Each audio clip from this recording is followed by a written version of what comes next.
Esse é o Ancapsu e nós vamos falar agora sobre o Alexandre de Moraes, que falou lá no Gilmar Palusa, né? Teve o discurso dele lá no Gilmar Palusa, e ele falou, cara, o cara tá com ódio, aliás, parece que essa é a tônica do Alexandre de Moraes, né? Um cara com ódio do mundo, né?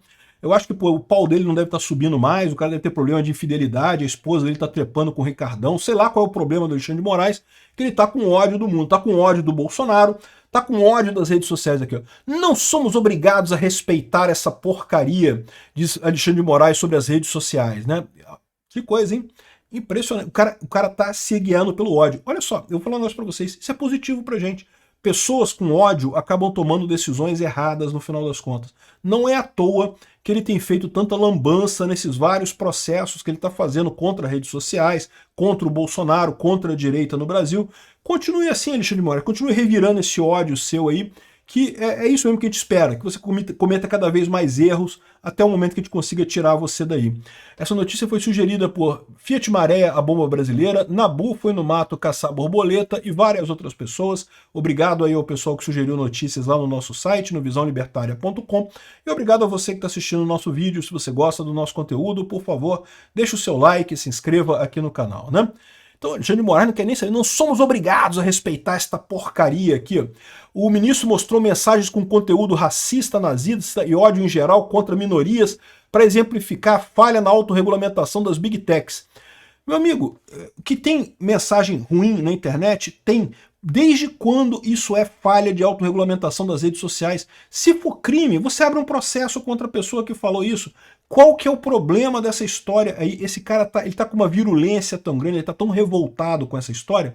Mas o pior que eu falo para vocês é isso. Eles estão achando que com essa regulamentação eles vão resolver o problema. E não vão. E isso me assusta. Por quê? Porque eles vão ver que não vão resolver o problema, vão querer forçar mais a barra ainda, vão querer mais censura mais adiante. Aqui, ó. O ministro do STF, Alexandre de Moraes, fez críticas contundentes às redes sociais, criticando a forma como as plataformas se aproveitam do argumento de liberdade de expressão. As redes sociais realizam uma lavagem cerebral para fazer acreditar que tudo é liberdade de expressão. É muito curiosa essa lavagem cerebral que as redes sociais supostamente fazem, porque, como eu já expliquei para vocês várias vezes, lavagem cerebral funciona, tá, gente? Infelizmente, o nosso cérebro ele é limitado, existem técnicas para você fazer lavagem cerebral, mas a principal técnica para você fazer lavagem cerebral é você ter um pensamento unidirecional, é você fazer uma mensagem numa única direção. Se você for nesses cultos, lá nos Estados Unidos tem alguns, aqui no Brasil tem alguns também, né? Que o pessoal fica isolado no meio do mato e começa a acreditar em coisas malucas, que Jesus Cristo é um alien que vai vir resgatar a gente aqui. Então, sinceramente, isso é coisa histórica, já teve cultos desse tipo lá nos Estados Unidos assim. Como que as pessoas inteligentes, não caia na ilusão de achar que essas pessoas que caíram nesse golpe desses cultos, não, esse pessoal é maluco, esse pessoal não tem nada. Não, são pessoas normais, como eu, como você. A questão é, esse pessoal foi nesse culto e você começa a viver uma vida em que a única mensagem que você tem quando você está isolado no meio do mato, não tem nada, você trabalha na roça, tem contato com as outras pessoas, mas a única mensagem que tem ali é essa. E, cara, nossa cabeça acaba caindo nesse negócio. Mas o ponto central é esse. Você ter liberdade de expressão é o contrário de você fazer lavagem cerebral. Lavagem cerebral ela tem que ser unidirecional, tem que ser só aquela mensagem repetida, a exaustão, tem que ter pressão social, tem que ter a mulher que dorme com você se você acreditar, falar a coisa. Aí você cria um clima em que as pessoas acreditam naquilo ali. Foi assim todas essas seitas malucas que surgiram, né? E é o contrário nas redes sociais. Na rede social não tem esse negócio. Você pode dizer que tem muita gente que fala determinada coisa e tal, mas você sempre vai encontrar opinião dissonante. E se você tem uma opinião diferente, você já não cai na lavagem cerebral. No momento que alguém acende uma luzinha aqui na sua cabeça, você vai, pô, peraí. Não, olha só, esse negócio não faz sentido. Jesus Cristo não é um alien, porra. Ele estava aqui 2000 anos atrás, não faz sentido ele ser um alien, coisa e tal, e vir voltar num disco voador. Isso não faz sentido. Então, no final das contas, essa é a situação, ou seja, a visão do Alexandre de Moraes está errada com relação às redes sociais, com relação a essa lavagem cerebral. Ao contrário, liberdade de expressão é muito importante, mesmo para mensagens ruins. Essa é a beleza da coisa. Você ter mensagens ruins, você permite a discussão desse tema com as pessoas, você consegue convencer as pessoas do contrário. Se você proíbe a discussão, se você cala as vozes dissonantes, aí você não tem discussão, aí você acaba realmente num ambiente em que você não consegue mudar a ideia das pessoas, né? Ao longo da fala, Moraes mostrou mensagens com conteúdo racista, nazista e ódio em geral. E eu aposto para você, se você procurar em rede social, vai ter que procurar muito, você vai encontrar algumas, mas a imensa maioria das mensagens na rede social, você sabe, você está na rede social, você está vendo meu vídeo aqui no YouTube, é porque você está assistindo coisas no YouTube, em outras redes sociais também, a imensa maioria das mensagens são honestas. Uma coisa ou outra passa, uma coisa ou outra passa. Mas o que ele está usando aqui é o argumento da exceção. Ele está pegando, cherry picking, né? Ele está colhendo amoras, ele está pegando aqueles exemplozinhos que ajudam o lado dele, num universo de problemas, de coisas que não existem, que não são problemas, ele pega aqueles pequenos problemas que tem ali. Isso é estratégia tradicional da esquerda. Quem está orientando isso aqui nele é o pessoal da NetLab, é o pessoal da esquerda que faz esse tipo de coisa. Eles adoram fazer relatórios dessa história, né? Por exemplo, fizeram um relatório criticando o X, dizendo que o X em que eles pegavam uma propaganda de uma marca famosa e embaixo uma mensagem de ódio ou de supremacismo branco e não sei o que lá. E mostraram para as empresas, tá vendo? A sua empresa está mostrando aqui. Eles conseguiram juntar 5 situações em que isso acontecia. Você já parou para pensar? Quantas mensagens você vê por dia nas redes sociais? Multiplica isso pelo número de pessoas que tem nos Estados Unidos. Aí tem 5 que aconteceu esse caso. Poxa, peraí, isso é a exceção da exceção da exceção. Acontece de vez em quando você vê uma mensagem racista, uma mensagem homofóbica, uma mensagem ruim na rede social? Às vezes acontece. Mas, via de regra, a moderação das redes sociais é muito boa. Essas mensagens são rapidamente destruídas, né? Qual a rede social querendo para os nossos filhos, para a nossa democracia, para o nosso país? Caramba, a rede social que está aí é a melhor que tem, não tem dúvida nenhuma. O fato de você ter encontrado meia dúzia de mensagens erradas não quer dizer que isso seja uma coisa que isso comprometa toda a situação. Né? Por exemplo, só para dar um exemplo, Alexandre de Moraes, tem várias mensagens suas naquele fórum lá que vazou no Vaza-Toga da Folha de São Paulo, que você fala um monte de besteira. A gente deve tomar você pelo mesmo padrão, porque você falou algumas besteiras, então tudo que você fala é besteira? Bom, tudo que o Alexandre de Moraes fala é besteira mesmo, né? Mas, enfim, vocês entenderam o problema, né? Não somos obrigados a respeitar essa porcaria. E aí tem um outro problema, é o que eu falo para vocês, uma parte do problema que o Alexandre de Moraes tem com as redes sociais é a aversão ao novo.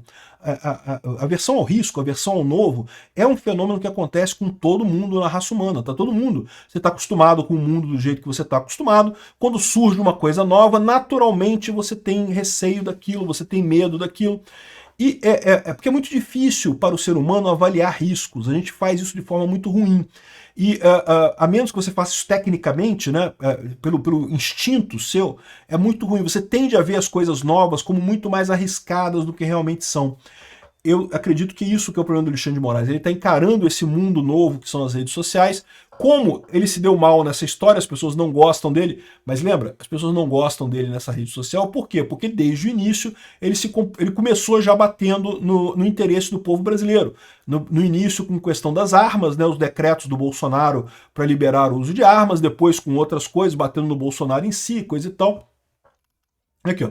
Ele ressaltou que o modelo de autorregulamentação das plataformas falhou, deixando escapar conteúdos de ódio. Mas, cara, mas não tem jeito, bicho. Tem conteúdo de ódio no telefone também. Pessoas ligam para outras e falam coisas odiosas pelo telefone também. Não existe filtro perfeito, mesmo que você queira. Eu sou a favor da liberdade de expressão absoluta. Eu acho que as pessoas têm o direito de falar até besteiras.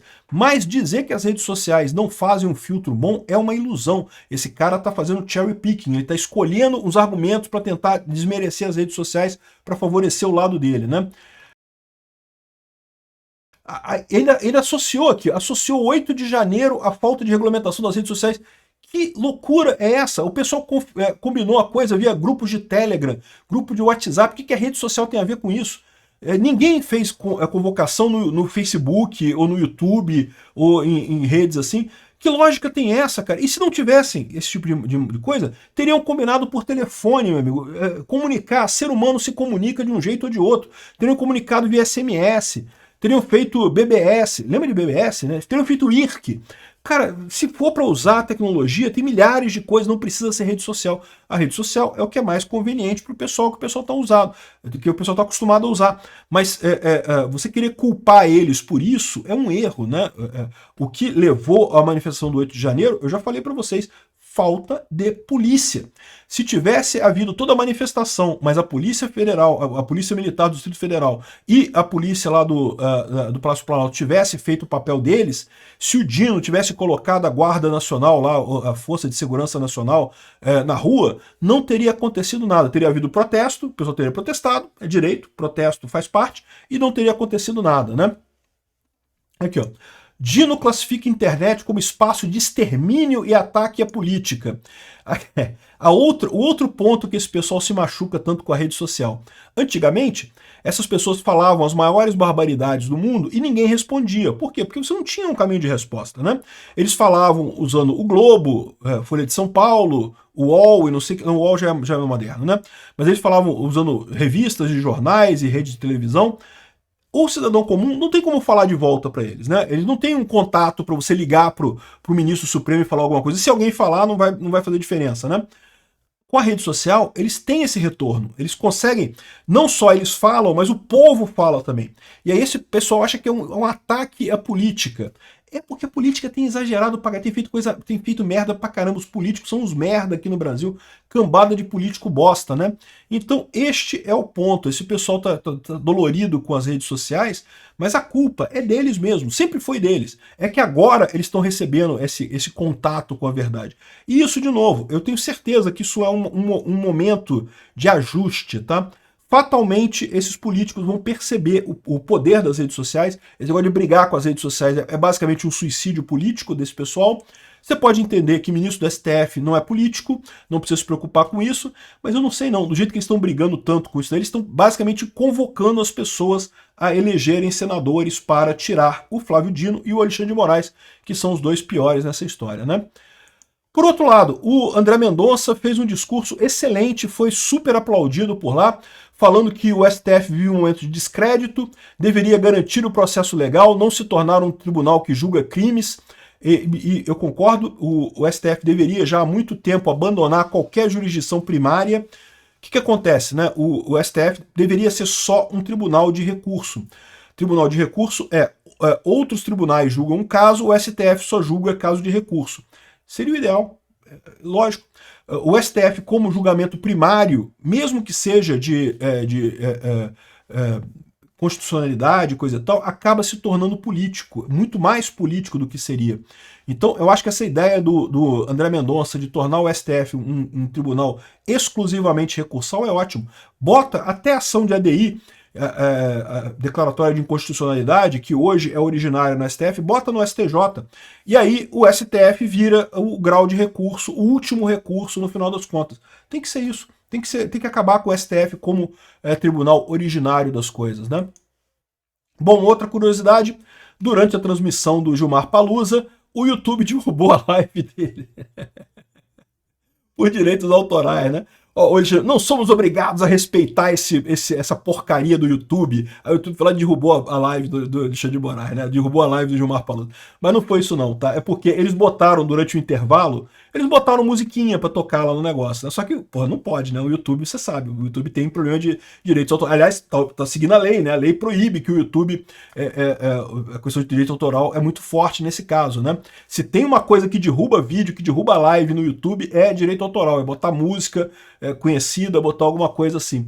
Né? Eu ia sugerir para o Gilmar Palusa fazer umas músicas em inteligência artificial e botar lá, que aí não tem problema, a música em inteligência artificial não cai por copyright no YouTube, né? Mas eu não sei se eles iam gostar dessa ideia não, né? Obrigado por assistir o vídeo até o final.